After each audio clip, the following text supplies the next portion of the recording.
نحمده ونصلي على رسوله الكريم اما بعد فاعوذ بالله من الشیطان الرجیم بسم اللہ الرحمن الرحیم. آج جو مجھے موضوع دیا گیا ہے جس پر مجھے گفتگو کرنا ہے وہ ہے اسلام کا سماجی نظام یا معاشرتی نظام.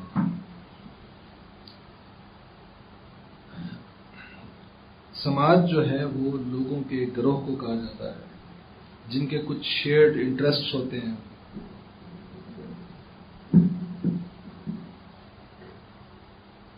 کچھ شیئرڈ گولز ہوتے ہیں، ان کے کچھ ویلیوز ہوتی ہیں. تو ان کے جو لوگ کامن انٹرسٹ رکھتے ہیں، جو شیئرڈ ویلیوز رکھتے ہیں، ان کا جو اجتماع ہے، جو ان کی اجتماعیت ہے، اس کو ہم سماج کہتے ہیں. پھر جب ہم سماجی نظام کی بات کرتے ہیں تو اس میں صرف لوگوں کا یہ گروہ یعنی کہ سماج میں صرف یہی نہیں کہ کلیکشن آف پیپل وہی صرف شامل نہیں ہوتی، بلکہ یہ جو لوگ ہیں، یہ جو گروہ ہوتا ہے لوگوں کا، یہ اپنی بقا کے لیے جو ریسورسز، جو ذرائع جو ہے اختیار کرتا ہے، وہ بھی اس سماجی نظام کا حصہ شمار ہوتے ہیں. تو جو ایوولوشن ہوا ہے، انسانی ارتقاء ہوا ہے، اس میں انسانوں نے یا سماج نے، جب سے سماج وجود میں ہے، جب اس سماج کا ارتقاء ہوا ہے تو اس میں لوگوں نے یہ سیکھا کہ ہمیں اپنی بقا کے لیے، اپنی سسٹینیبلٹی کے لیے کچھ انسٹیٹیوشنز، کچھ ادارے جو ہیں وہ تخلیق کرنے چاہیے. اگر وہ ہوں گے تو اس میں ہماری بقا ہوگی. لہذا انہوں نے سماج کی بقا کے لیے، اس کی سسٹینیبلٹی کے لیے، اس کے تحفظ کے لیے، اس میں ہارمنی کے لیے اس سماج میں کچھ انسٹیٹیوشنز اسٹیبلش کیے. ان میں ایک جو ہے وہ پولیٹیکل انسٹیٹیوشن ہے، ان میں ایک اکنامک انسٹیٹیوشن ہے، ان میں ایک فیملی کا انسٹیٹیوشن ہے، ایک ایجوکیشن کا انسٹیٹیوشن ہے. بہت سے انسٹیٹیوشنز اسٹیبلش کیے انہوں نے، ادارے جن کو کہتے ہیں کہ پلرز آف دا سوسائٹی، جن کے اوپر معاشرہ یا سماج کھڑا ہوتا ہے.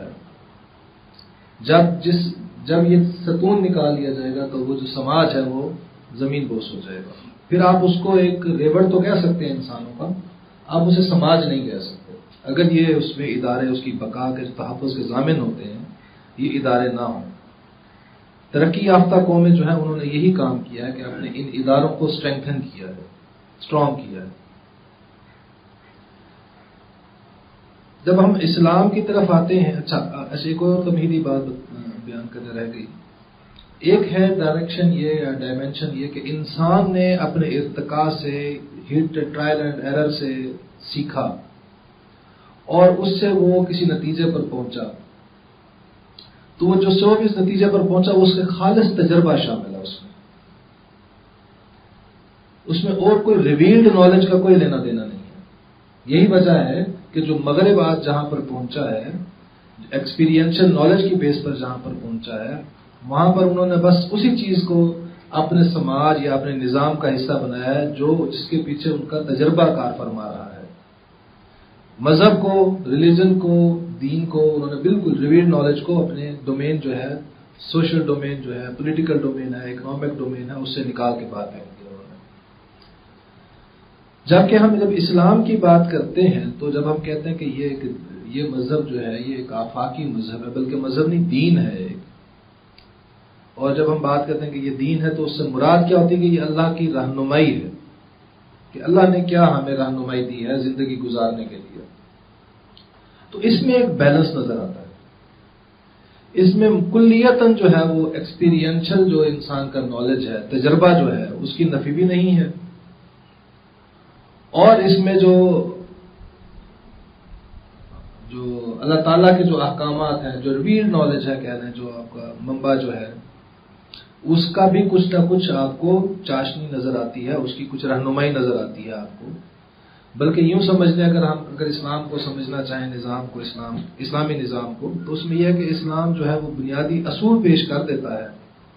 اس کے بعد ان اصولوں کو امپلیمنٹ کیسے کرنا ہے، اس کو آپریشنلائز کیسے کرنا ہے، یہ انسان کو جو چھوڑ دیا گیا کہ تجربہ کر کے دیکھ لو، جو تمہیں طریقہ کار صحیح لگے اس اصول کو امپلیمنٹ کرنے کا وہ تم اڈاپٹ کر لو۔ تو ہم جو ہے آج سمجھنے کی کوشش کریں گے یہ کہ اسلام جو ہے ہمیں یہ جو سماجی نظام ہے اس کے اندر کیا رہنمائی پیش کرتا ہے۔ اس میں جو میں نے کہا کہ پولیٹیکل اور اکنامک انسٹیٹیوشنز ہیں، تو اس میں ایک باقاعدہ ایک الگ سے ہمارے لیکچرز ہیں۔ خالد صاحب جو ہے وہ اس میں پولیٹیکل جو سسٹم ہے اسلام کا اس کے اوپر یہاں لیکچر دیں گے، اور کیوان انور صاحب جو ہے وہ اکنامک سسٹم کے اوپر الگ سے دیں گے۔ تو لہٰذا میں ان دو ڈومینز کو ٹچ نہیں کروں گا، تو میں جو باقی ڈومینز ہیں اس کے اوپر میں آج اپنی گفتگو جو ہے اسے محدود رکھوں گا۔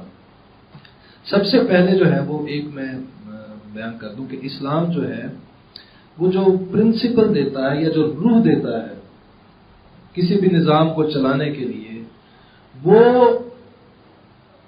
روح جو ہے وہ ہے مساوات اور اخوت۔ جو مائنڈ سیٹ ڈیولپ کرتا ہے کسی بھی نظام کی، معاشرتی نظام کی، سماجی نظام کی، وہ کہتا ہے کہ اس کی روح یہ ہونی چاہیے کہ آپ سب لوگ یہ ذہن میں رکھیں کہ تمام انسان جو ہیں وہ برابر ہیں۔ جیسے وہ ایک حدیث میں بھی ہے کہ تمام لوگ جو ہیں انسان جو ہے وہ آدم کی اولاد ہیں، اور آدم جو تھے وہ مٹی سے بنائے گئے۔ تو کوئی اس کے اندر ڈسکریمنیشن نہیں ہونی چاہیے، جینڈر کی بیس پر بھی نہیں، یعنی جنس کی بنیاد پر کوئی مرد اور عورت جو ہے وہ آپ کوئی سمجھیں کہ کسی کو فوقیت حاصل ہے۔ یہ فوقیت جو ہے یہ میں اس پر آتا ہوں، بات اس کو تفصیل سے اس میں کرتا ہوں کہ اس میں کنفیوژن ہوتا ہے جس کی وجہ سے کہ بعض اوقات جو ہے وہ چیزیں مس ریپرزینٹ ہو جاتی ہیں۔ اسی طرح نسل کی بنیاد پر کوئی کسی پر افضل نہیں ہے، کوئی ادنا نہیں ہے، کوئی حقیر نہیں ہے، کوئی اعلیٰ نہیں ہے۔ پھر رنگ کی بنیاد پر بھی کوئی نہیں ہے۔ پھر اسی طرح کوئی سٹیٹس، سوشل سٹیٹس، کوئی پیشے کے لحاظ سے کوئی افضل نہیں ہے، کوئی کمتر نہیں ہے۔ سب انسان ہیں، سب برابر ہیں، اپنے جو انسانی قدر ہے اس کے لحاظ سے سب برابر ہے۔ تو یہ روح ہے، اس میں سب انسانوں کو اسلام یہ کہتا ہے کہ آپ کسی کو حقیر مت سمجھیں اور کسی کو اعلیٰ مت سمجھیں، برتر نہ سمجھیں، سب کو ایک جیسا انسان ہی سمجھیں سب کو۔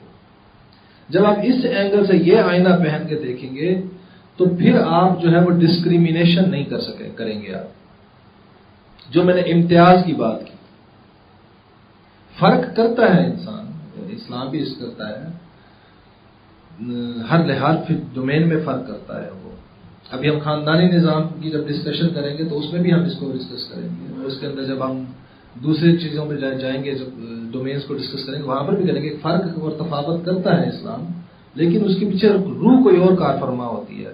اس میں کوئی ڈسکریمنیشن جو ہے اس کا فیکٹر شامل نہیں ہوتا کہ حقارت کا فیکٹر شامل جو ہم سمجھیں کہ اگر مرد کو کہیں عورت پر فضیلت دی گئی تو اس کی وجہ کوئی عورت کو حقیر سمجھنا نہیں ہے، اس کی وجوہات کچھ اور ہیں۔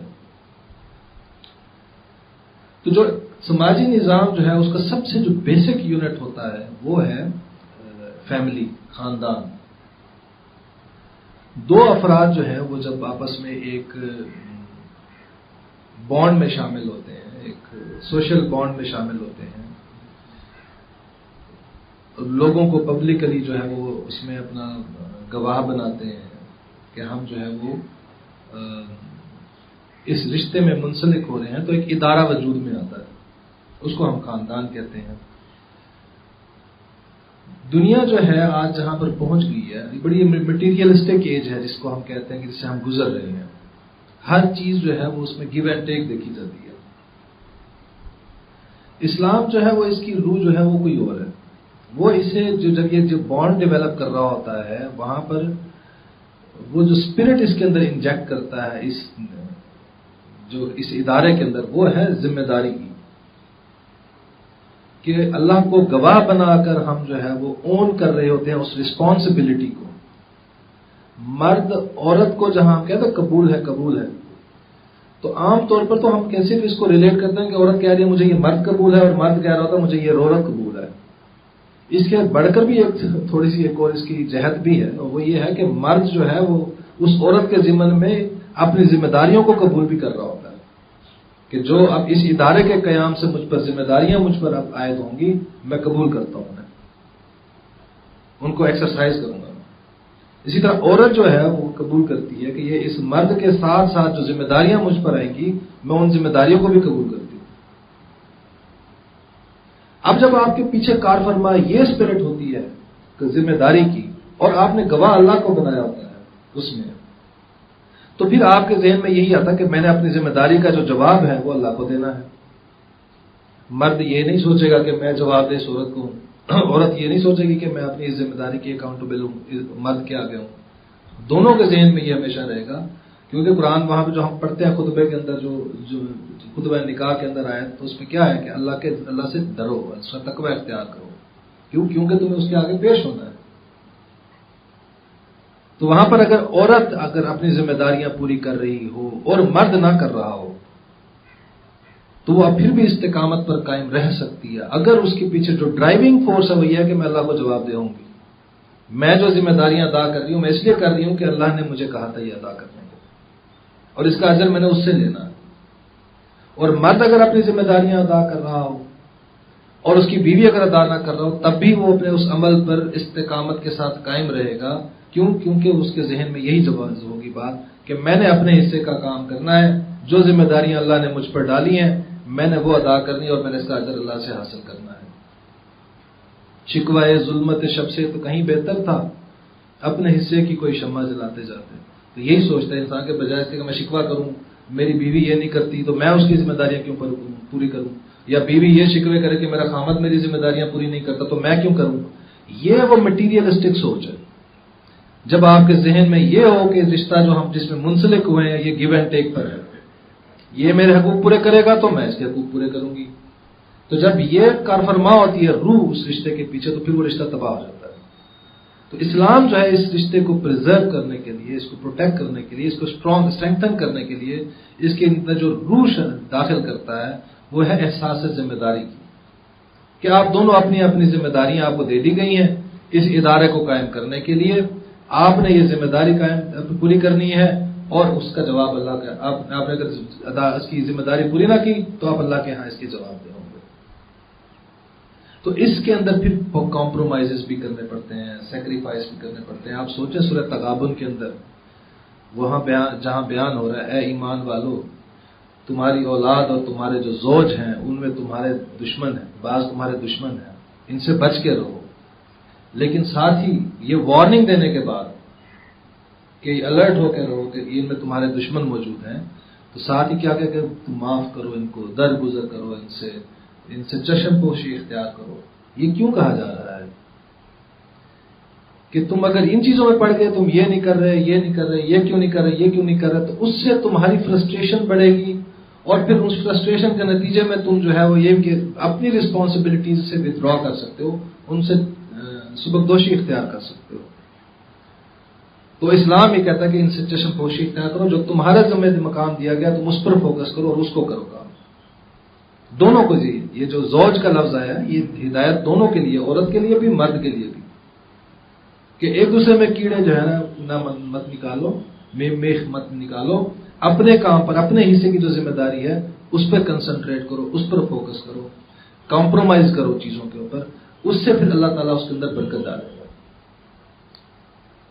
جلد بازی اختیار کریں گے تو وہ برکت ختم ہو جائے گی، بے صبرے ہوں گے تو برکت ختم ہو جائے گی آپ کے رشتے کے اندر. اچھا یہ ادارہ جو ہے یہ اتنا اہم ہے. آپ سوچیں نا کہ حضرت آسیہ رضی اللہ تعالیٰ عنہ ان کا خامد ہے فرعون اور وہ دعویٰ کر رہا ہے خدائی کا، رب ہونے کا دعویٰ کر رہا ہے. تو گھر چھوڑنا بنتا کہ نہیں بنتا؟ تو پھر بھی وہاں پر ان کو کہا کہ رہو یہیں پر. کیوں اس ادارے کو توڑنے سے روکا جا رہا ہے؟ کہ آپ جو قرآن میں اللہ کہتا ہے سورہ بقرہ کے اندر کتنی ہی دفعہ ایسا ہوتا ہے تم کسی چیز میں اپنے لیے خیر سمجھ رہے ہوتے ہو اور اس میں تمہارے لیے شر ہوتا ہے، اور تم کسی چیز میں اپنے لیے شر دیکھ رہے ہوتے ہو اور اس میں تمہارے لیے خیر ہوتی ہے. تو اب بندے کو بظاہر کچھ نظر آتا ہے، اللہ کی کچھ اسکیم ہوتی ہے.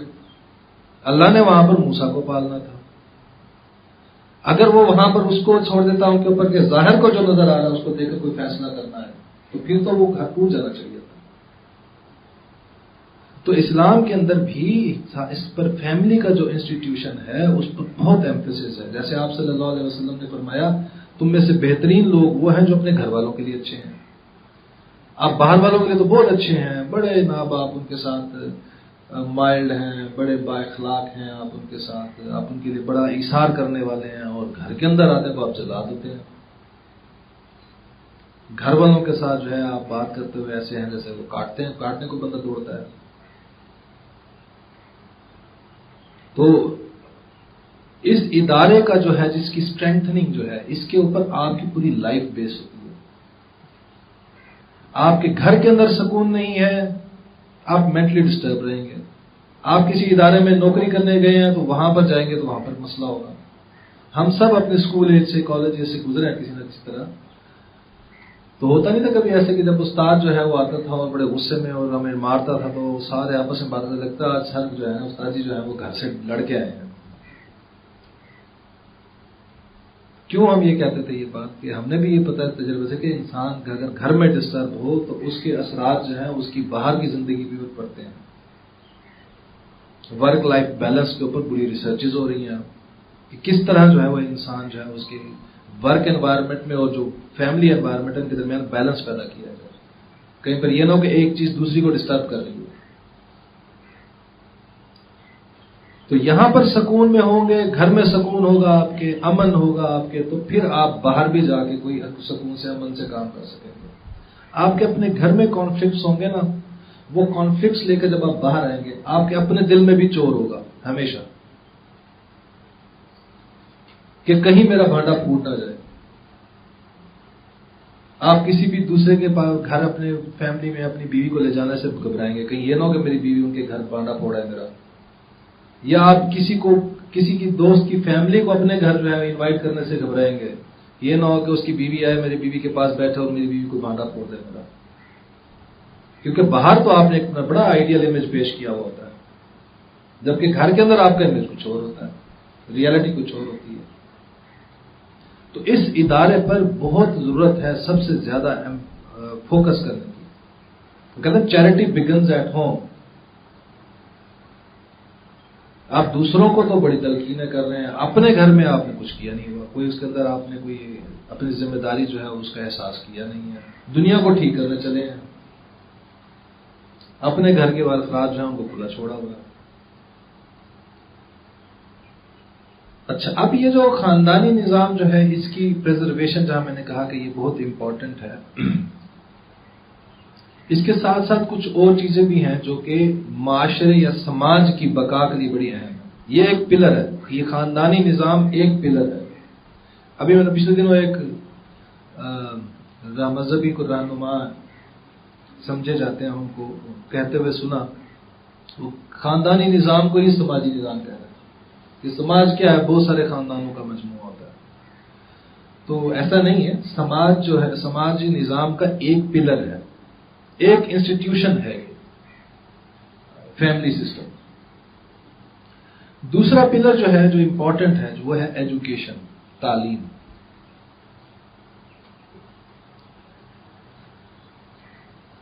تعلیم کا جو بڑا انفارچونیٹ میٹر جو سامنے آیا ہے ہمارے، وہ یہ ہے کہ ہم نے جو گول ہے ایجوکیشن کا وہ اس کو کریئر بنا لیا ہے کہ تعلیم کس لیے حاصل کریں گے کہ اسے ہم نوکری حاصل کریں. اس کا جب آپ نے یہ سوچ پیدا کر لی کہ تعلیم کو نوکری سے جوڑ دیا تو اب اگلا نتیجہ کیا نکلے گا؟ نوکری کس نے کرنی ہے؟ مرد نے. کمانا کس نے ہے؟ مرد نے. گھر چلانا کس نے ہے؟ مرد نے. لہذا عورتوں کو کیا ضرورت ہے تعلیم دینے کی اتنی زیادہ؟ بس ان کو گورنمنٹ اسکولوں میں، عام اسکولوں میں بس 8ویں تک 10ویں تک ایف اے کرا دو، یا اب آج کل جو ہے وہ زیادہ سے زیادہ چھلانگ مار کے بی اے کرا دیتے ہیں، یا کوئی بہت زیادہ اس سے بھی آگے جاتا ہے بس ایم اے کرا دیا بس ٹھیک ہے کافی ہے. اس نے کون سا کمانا ہے جا کے، اس نے بس جا کے روٹیاں ہی پکانی ہے نا. تو بیٹوں کے لیے اوپر ساری انویسٹمنٹ ہوتی ہے، اچھے سے اچھے سکولز میں، کالجز میں پڑھایا جا رہا ہوگا، یونیورسٹیز میں ان کو پڑھایا جا رہا. کیوں؟ کیونکہ انہوں نے کریئر جو ہے آگے ڈیولپ کرنا ہے. تو اسلام جو ہے وہ ایسے کوئی فرق پیدا نہیں کرتا. اسلام جو ہے وہ تعلیم کو شعور کے ساتھ جوڑتا ہے کہ تعلیم انسان کے اندر شعور پیدا کرتی ہے. جب آپ اس اینگل سے دیکھیں گے تو پھر آپ کو ضرورت ہے، وہ عورت کو بھی شعور کی ضرورت ہے، باشعور ہونے کی ضرورت ہے، مرد کو بھی باشعور ہونے کی ضرورت ہے۔ کبھی بھی یہ نہیں سوچتے ہم کہ یار جس عورت کو ہم یہ سوچ کر ہم جب یہ کہتے ہیں کہ بھئی تعلیم جو ہے اس کا تعلق کریئر سے ہے، لہٰذا مردوں کو کریں گے، تو آپ نے عورت کو جب رکھا جاہل، تو اس کے حوالے آپ کرنے جا رہے ہیں اپنی اولاد کی تربیت، اپنی اگلی نسل کی تربیت، یا سوچ لیں کہ یہ سمجھیں کہ اپنی قوم کی نسل کی قومی نسل جو ہے اس کی نسل کی تربیت رکھا ہوا ہے آپ نے اس کو جاہل، تو کیسے قوم پیدا کریں گے آپ؟ تو ایکولی امپورٹنٹ ہے یہ دونوں کے لیے، عورتوں کے لیے بھی مردوں کے لیے بھی تعلیم جو ہے وہ ان کا رائٹ ہے، بیسک رائٹ ہے۔ جہاں ان کا بیسک رائٹ ہے، معاشرے کی یا ریاست کی ذمہ داری ہے یہ کہ وہ دے لوگوں کو ایجوکیشن،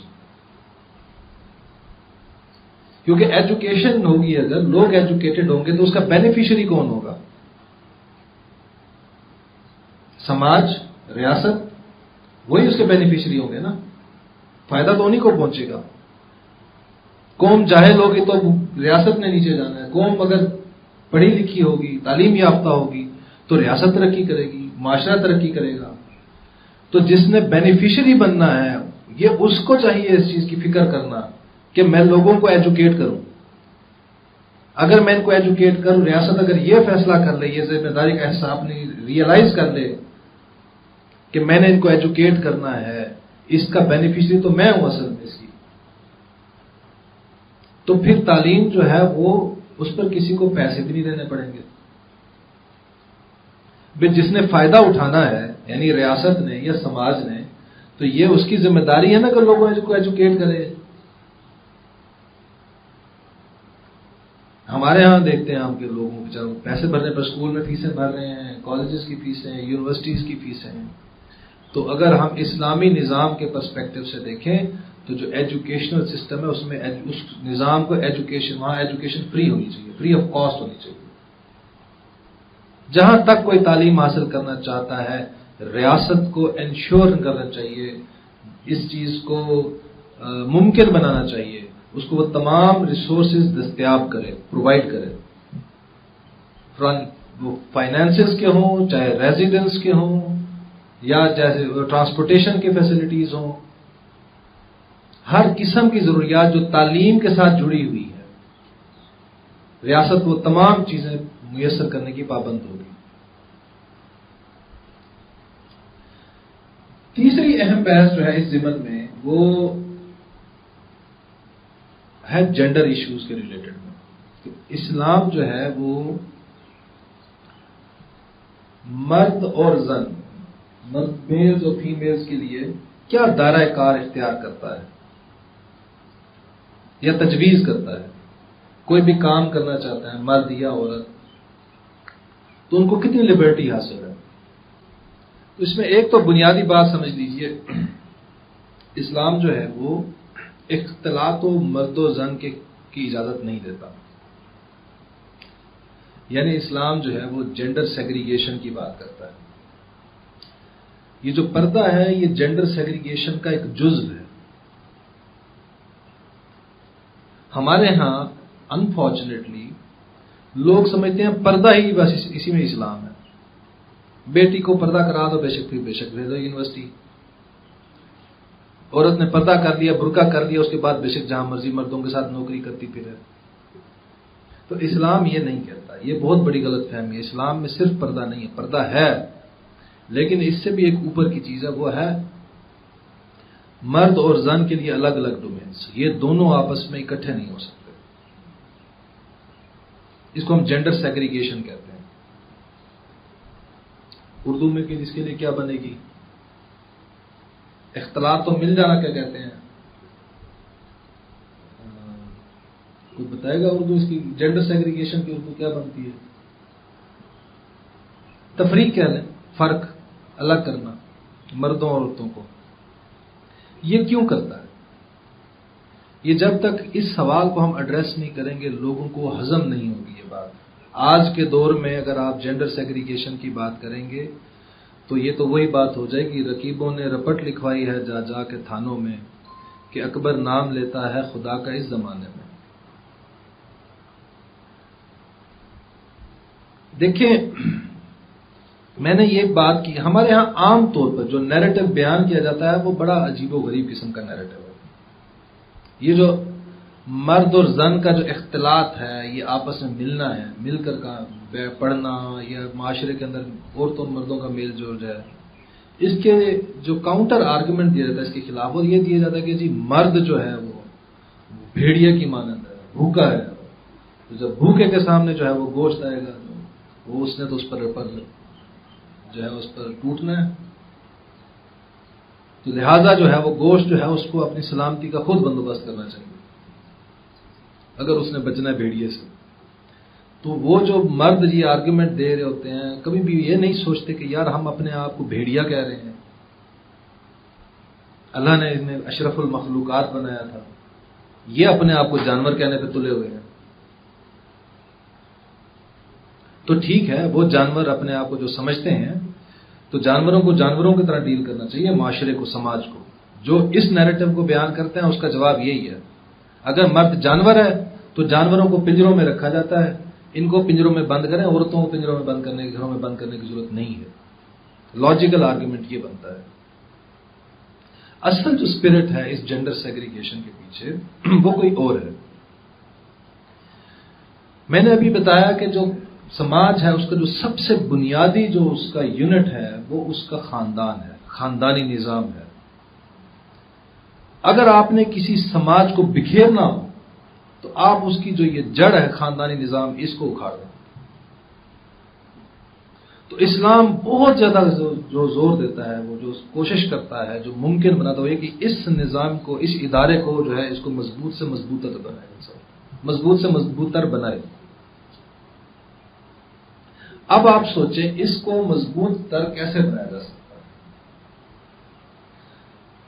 اس ادارے میں جو دو پارٹنرز ہیں، میاں اور بیوی، ان کے لیے سب سے امپورٹنٹ چیز کیا ہو سکتی ہے؟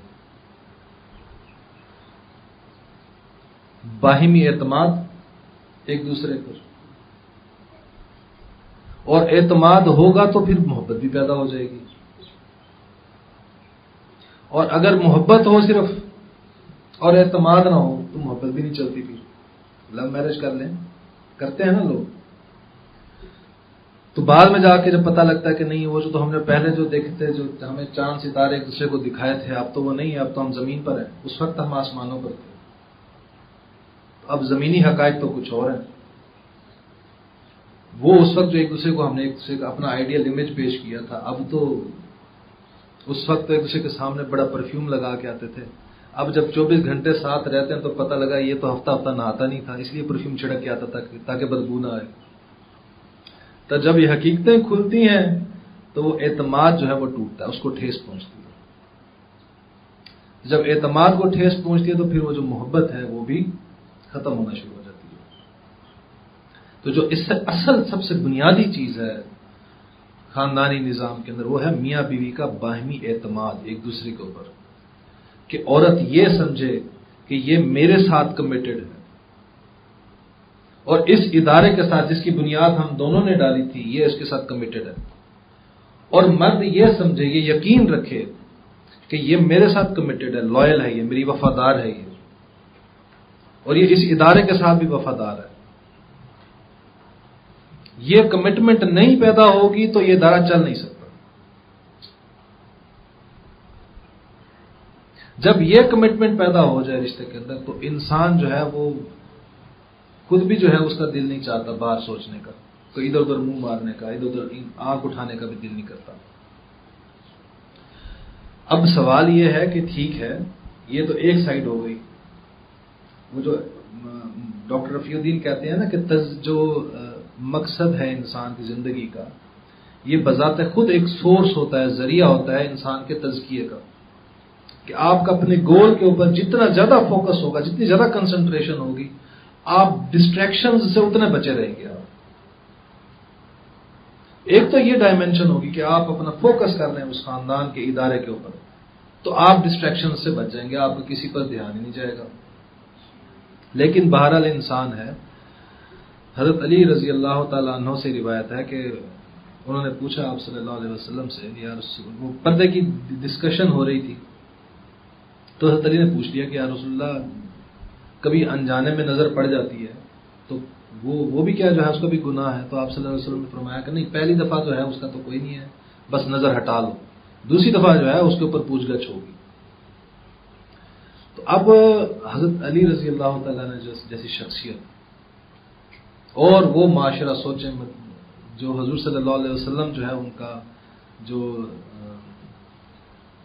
بلڈ کیا ہوا ایک معاشرہ ہے، اس میں حضرت علی کہہ رہے ہیں کہ اگر ایک دفعہ نظر پڑو، اس کا مطلب پڑتی ہوگی تو سوال کیا نا۔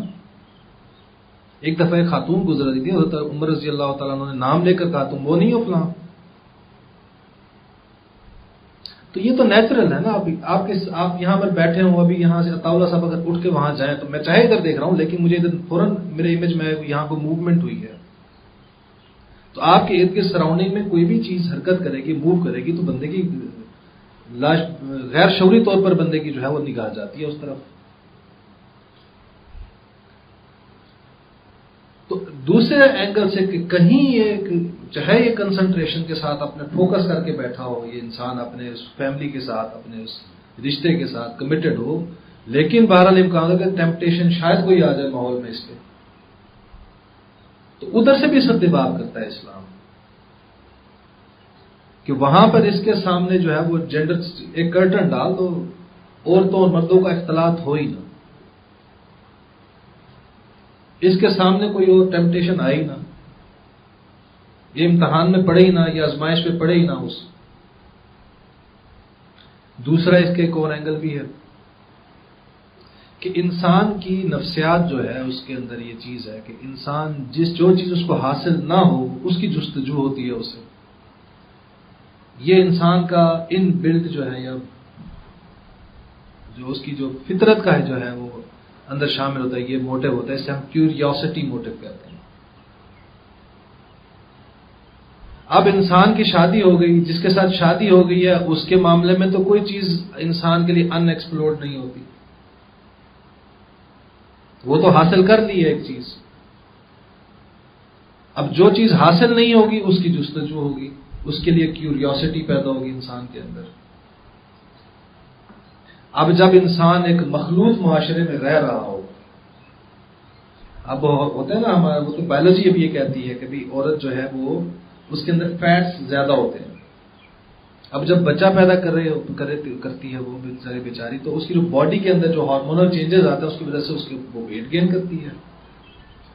تو شروع میں تو آپ کو بیوی جو ہے وہ بڑی اچھی لگ رہی ہوگی، آپ کو اپنی بیوی سلم سمارٹ، لیکن بچہ پیدا کرنے کے بعد وہ نہیں رہی ہوگی۔ تو آپ جس مخلوط معاشرت میں رہ رہے ہیں وہاں پر آپ کو بڑی سلم سمارٹ خواتین ملیں گی۔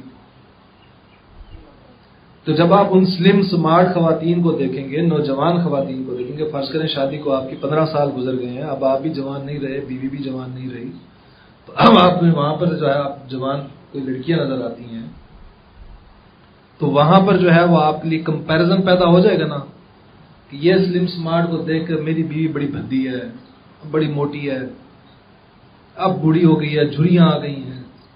وہ کیوں محسوس ہو رہا ہے آپ کو؟ اس کی جھریاں، اس کا موٹاپا، اس کا جو ہے وہ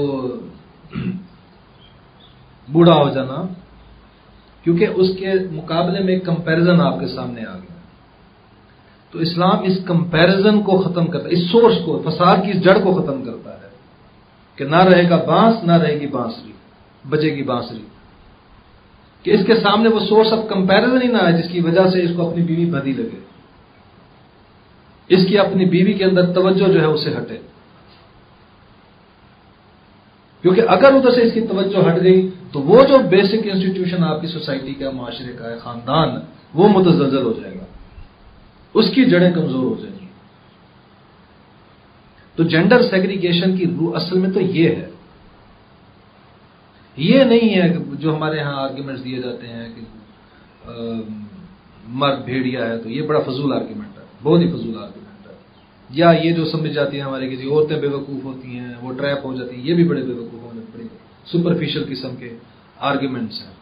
بہت سی عورتیں ایسی مل جاتی ہیں جو مردوں سے زیادہ ذہین ہوں گی، جنہوں نے گھروں میں مردوں کو قابو کیا ہوا ہوتا ہے، باہر بڑا 30 مار خاں بنا ہوتا ہے، تو گھر میں جو ہے وہ پورے شکنجے میں ہوتا ہے۔ تو ہوتے ہیں، ملتے ہیں ہمیں اپنے ارد گرد معاشرے میں ایسے لوگ، تو سمجھدار خواتین ہوتی ہیں. تو اس میں ایک کانسیپٹ، ان سارے مسائل کو سمجھتے، یہ مرد اور عورت کا جو آپس میں جو ریلیشن شپ ہے، اس کو سمجھنے کے ضمن میں نا ایک چیز کو، ایک کانسیپٹ کو بڑا اہم وہ سمجھ لے جانا تو بڑا آسان رہے گا. وہ ہے ڈسکریمینیشن کا، امتیاز کا کانسیپٹ. ایک ہوتی ہے ڈویژن آف لیبر. میں نے اور میری بیوی نے یہ طے کر لیا کہ یہ جو ہم نے ادارہ قائم کیا خاندان کا، اس ادارے کو جو چیزیں چاہیے ان میں سے یہ چیزوں کا بندوبست میں کروں گا، یہ چیزوں کا تم کرنا. یہ ہے ڈویژن آف لیبر. اس میں اس کو کہیں حقیر نہیں سمجھتا خود سے، یا وہ مجھے اپنے سے حقیر نہیں سمجھتی. ہم نے میوچل اگریمنٹ سے یہ طے کیا. ایک یہ ہے کہ میں اپنی بیوی کو کہتا ہوں تم بے وقوف ہو، تم باہر جاؤ گی تو بہک جاؤ گی، تمہیں مرد بہکا لیں گے، تمہیں بھٹکا لیں گے، تو اس لیے تم گھر بیٹھو اور باہر میں جاؤں گا.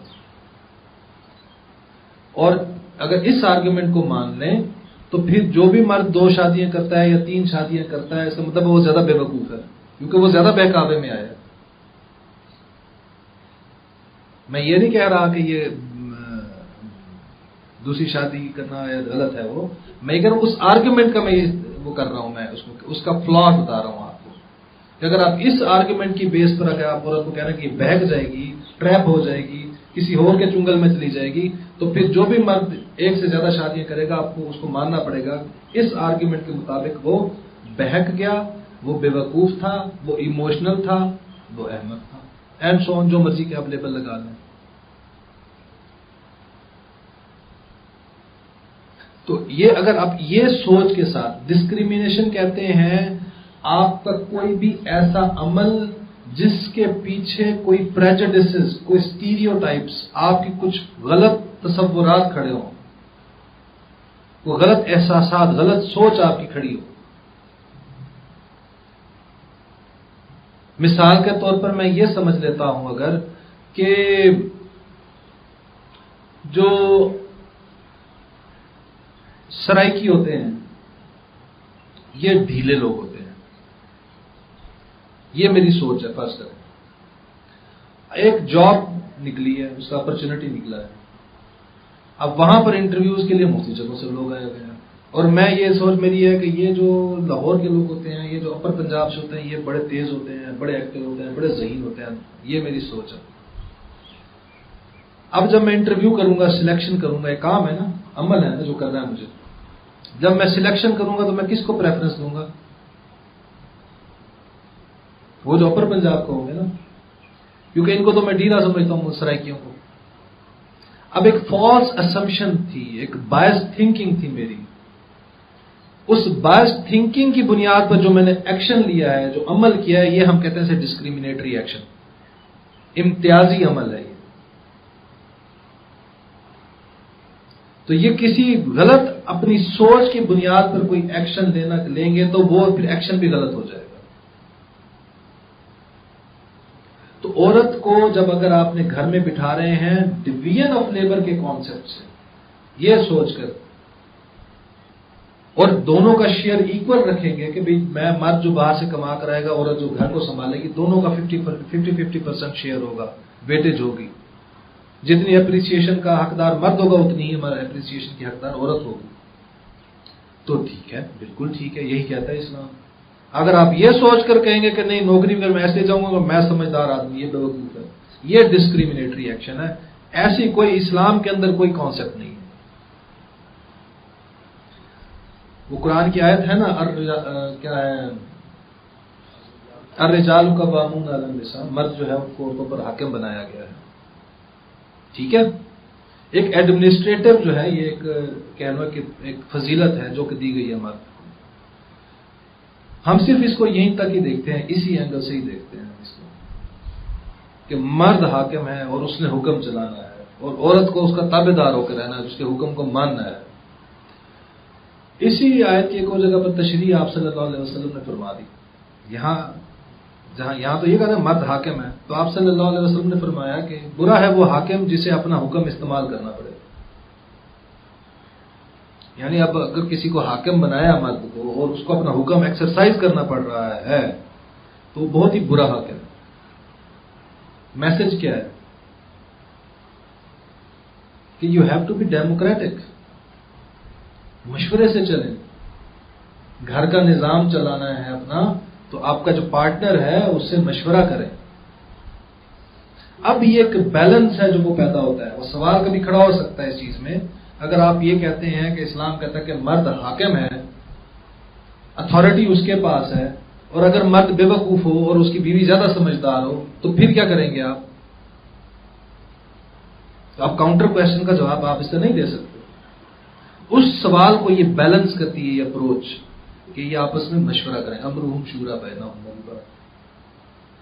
یہ دونوں کا آپس میں مشورے سے جو فیصلہ، اب یہ فیصلہ تو مرد نہیں لینا ہے لیکن اس نے بیوی سے جب مشورہ کیا تو اس سمجھدار عورت نے اس کو وہ سمجھدار مشورہ دیا ہے جس کو وہ امپلیمنٹ کر رہا ہے، جس کو وہ ایگزیکیوٹ کر رہا ہے.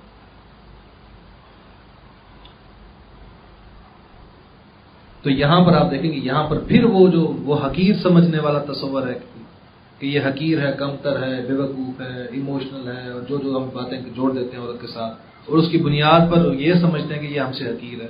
یہ تصور کی کلی نفی ہے. تو بات وہ آپس میں پھر منگل اپ ہو گئی. میں وہ اختلاط مرد و زن کی بات کر رہا تھا اور اس سے میں دوبارہ اس فیملی سسٹم کی جو ہے وہ خاندانی نظام کی جو ڈائنامکس ہیں اس کے اوپر آ گیا. آپس میں دونوں لنکڈ ہیں. تو وہ جو اختلاط و مرد و زن ہے اس کے اندر اسلام جو ہے اس کی میں نے آپ کو حکمت بتائی اسلام کو کہ اسلام جو ہے وہ کیوں اس کو انشور کرتا ہے.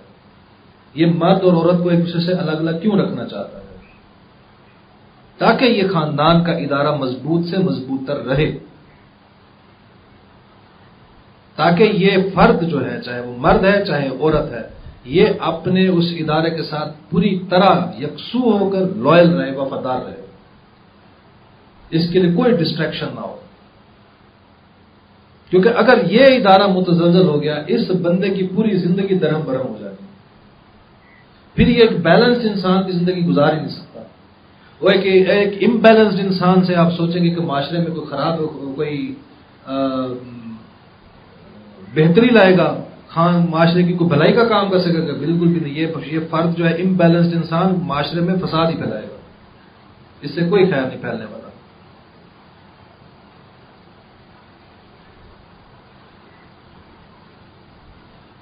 اور اسی طرح جو ہے وہ اسلام کی جو یہ اختلاط مرد و زن جو ہے اس کے اندر دوسری جزوی بات یہ بھی بتا دوں کہ اسلام کہیں پر کوئی قدغن نہیں لگاتا کہ مرد جو ہے وہ کام کرے گا اور عورت نہیں کرے گی. میں نے کہا صرف ڈویژن آف لیبر کی بات ہے وہاں پر کہ یہ مرد اور عورت آپس میں طے کر رہی ہے. بہتر یہ ہے کہ عورت گھر کو سنبھالے. تربیت جو ہے اولاد کی تربیت جو ہے وہ ماں زیادہ اچھی کر سکتی ہے مرد کے مقابلے میں. کیونکہ یہ تو آپ اس پر گلوبل سٹڈیز پوری دنیا میں ریسرچز ہوئی ہیں اور جو بتا رہی ہیں کہ عورت کے اندر جو نرچرنس ہے، پرورش کرنا، کیئر کرنا، خیال کرنا، یہ جو موٹیو ہے یہ زیادہ اسٹرانگ ہے مرد کے مقابلے میں. مرد جو ہے وہ اس کے اندر نرچرنس جو ہے یہ بہت لو ہوتے ہیں مرد اس پر. آپ دیکھتے ہوں گے ہم سارے مرد بیٹھے ہیں اور ہم میں سے جو شادی شدہ ہیں بال بچوں والے ہیں کہ ہم اگر کوئی کام میں مصروف ہوں، بچہ تنگ کر رہا ہو تو ہم اریٹیٹ ہو جاتے ہیں. ہم سو رہے ہوں، بچہ تنگ کر رہا ہو تو ہم اریٹیٹ ہو جاتے ہیں کہ ہم نے صبح کام پہ جانا ہے ہمیں تنگ کر رہا ہے. ماں کو آپ کبھی اریٹیٹ ہوتا ہوا نہیں دیکھتے ہوں گے، یا آپ بیوی کو بھی اریٹیٹ ہوتا ہوا نہیں دیکھیں گے. وہ آپ کی بہت کیئر کر رہی ہوگی، برداشت کر رہی ہوگی. تو وہ چونکہ نیڈ اس کے اندر وہ جو نرچرنس کی جو کیپیبلٹی ہے، صلاحیت ہے پرورش کی، وہ عورت میں چونکہ اللہ نے رکھی ہے، ان بلٹ رکھی ہے. میں خود سے کہہ رہا تھا تو اور بات نہیں، اب تو اس پر ریسرچز جو ہیں وہ خود ماڈرن ریسرچز بتا رہی ہیں اس چیز کو. تو اس لیے اللہ نے اس کو جو اسلام کا جو نظام ہے، معاشرتی نظام ہے، اس میں اس نے عورت کو گھر میں اس لیے رکھا ہے کہ یہ اس کی کیئر کرے اولاد کی، یہ مرد کی کیئر کرے. اچھا یہ بھی ساتھ بتایا جاتا ہے، ریسرچ یہ بتاتے ہیں کہ مرد کے اندر ٹینڈنسی زیادہ ہے کہ اس کی کیئر کی جائے. یہ فرائڈ جو ہے، فرائڈ کہتا تھا کہ بیٹا جو ہے وہ ماں کے ساتھ یا ماں بیٹے کے ساتھ اٹریکٹ ہوتی ہے، اس کے پیچھے سیکس ہوتا ہے، یا بیٹی باپ یا باپ بیٹی کے اندر اٹریکٹڈ زیادہ ہوتے ہیں، اٹریکشن فیل ہوتی ہے کیونکہ اس کے پیچھے اس کی غیر شعوری طور پر سیکس کا موٹو انوالو ہوتا ہے. اصل میں تو یہ نہیں ہے بات، اصل بات تو دوسری ہے، نرچرنس والی. باپ بیٹی کے ساتھ اٹیچ زیادہ اس لیے ہوتا ہے کہ بیٹی کیئر کرتی ہے. بیٹا ماں کے ساتھ اٹیچ اس لیے ہوتا ہے کہ بیٹے کو کیئر ملتی ہے ماں سے. وہ کم وقت کہیں اور لے گیا، اس کا دماغ کا خلل تھا، لیکن اصل میں تو نرچرنس کا فیکٹر تھا اس کے پیچھے.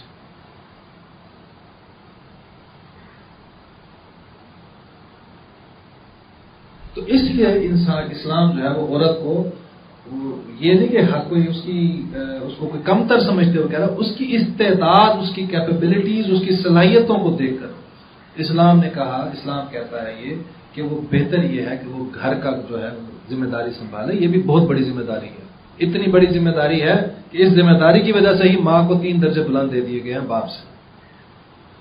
کوئی چھوٹی موٹی ذمہ داری تو نہیں ہے.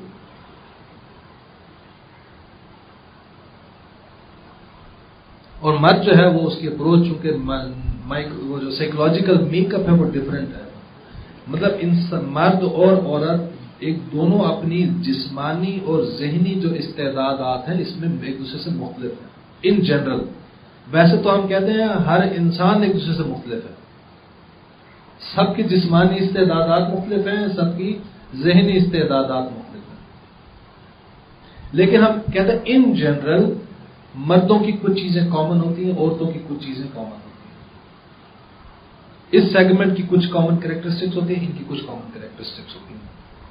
ان کامن کریکٹرسٹکس کی بنیاد کے اوپر ہم کہتے ہیں کہ یہ عورتوں کو یہ کام اسلام تفویض کرتا ہے، مردوں کو یہ کام کہتا ہے کہ یہ کرو. لیکن یہ نہیں کہ ان کو منع کرتا. کوئی ایکسٹراڈنری عورت ہے وہ جو کام کرنا چاہتی ہے، کبھی اس کے اندر کریٹیوٹی کا ایلیمنٹ زیادہ ہے، اس کے اندر خداداد صلاحیتیں کچھ زیادہ ہیں، وہ کرنا، وہ گھر سنبھالنے کے علاوہ بھی وہ کرنا چاہتی ہے، کوئی کام کرے. ویسے ہمیں تو حضور صلی اللہ علیہ وسلم کی سیرت میں جو نظر آتا ہے اس میں تو مرد گھرداری کے کاموں میں بھی ہاتھ بٹاتا ہوا نظر آتا ہے. وہاں پر صرف عورت کے اوپر سارا کچھ بوجھ نہیں ڈالا ہوا، دونوں ایک دوسرے کو سپورٹ کرتے ہوئے نظر آتے ہیں.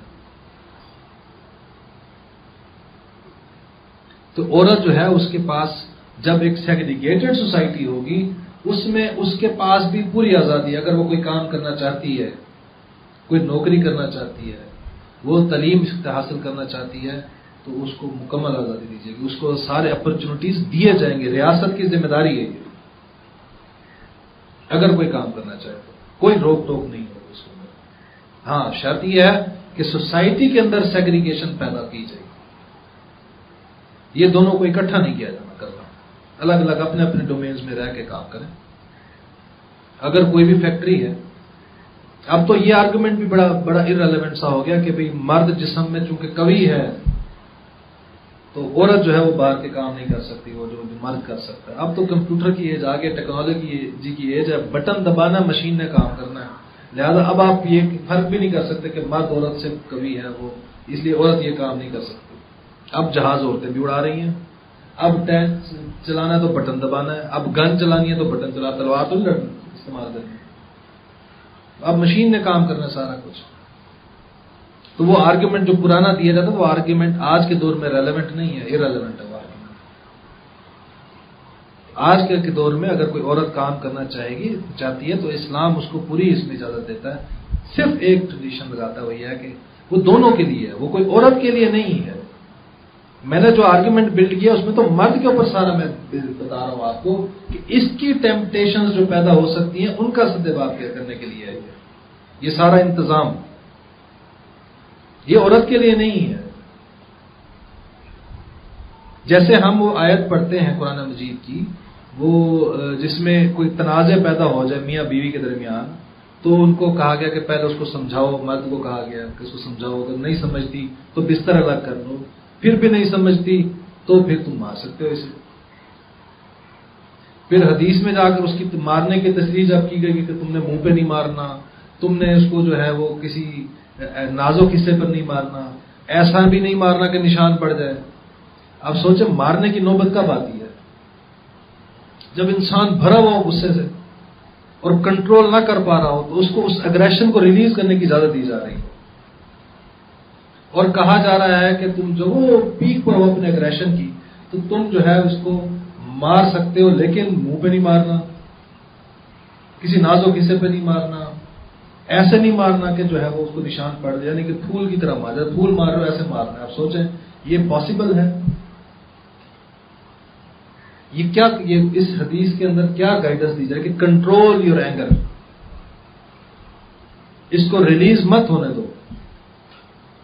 اور یہ جو اس سے پہلی سٹیج ہے جس میں بستر الگ کرنے کی بات کی جا رہی ہے، ہم اس کو کیا انٹرپریٹ کرتے ہیں؟ یہ عورت کی سزا ہے. حالانکہ